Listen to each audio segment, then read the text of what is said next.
Ketua Mahkamah Agung Sunarto mengatakan produktivitas memutus perkara di tingkat Mahkamah Agung awal Januari hingga Desember 2025 mencapai angka 99,26%. Sunarto dalam sambutannya menjelaskan Mahkamah Agung telah memutus sebanyak 37.865 perkara dari total beban 38.147 perkara.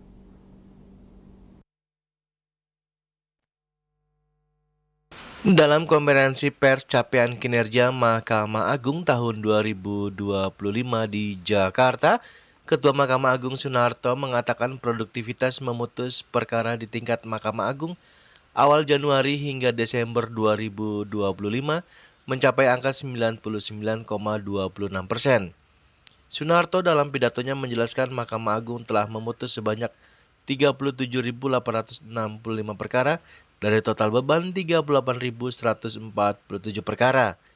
Jumlah beban perkara yang dimaksud terdiri dari atas perkara yang diterima pada tahun 2025 sebanyak 37.917 perkara. Ditambah sisa perkara tahun 2024 sebanyak 230 perkara. Meski ada peningkatan beban, MA dapat mempertahankan produktivitas memutus perkara.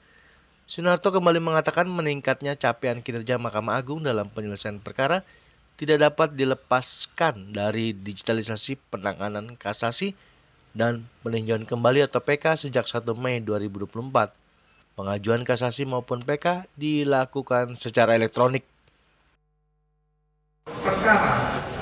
Beban perkara Mahkamah Agung ini naik signifikan dari tahun sebelumnya yang tercatat sebanyak 31.112 perkara, yang berarti ada kenaikan beban perkara sebesar 22,61%. Dari keseluruhan beban perkara tersebut, Mahkamah Agung telah berhasil memutus perkara sebanyak 37.865 perkara.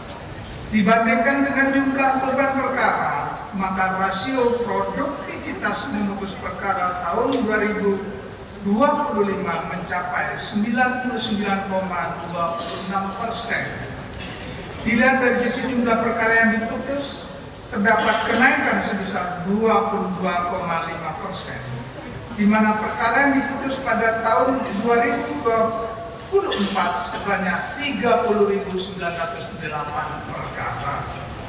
Seperti kita ketahui, rasio produktivitas memutus perkara merupakan salah satu indikator untuk mengukur kinerja penanganan perkara. Hal ini Dari Jakarta, Julius Soeharto dan Ketut Sumadiasa melaporkan.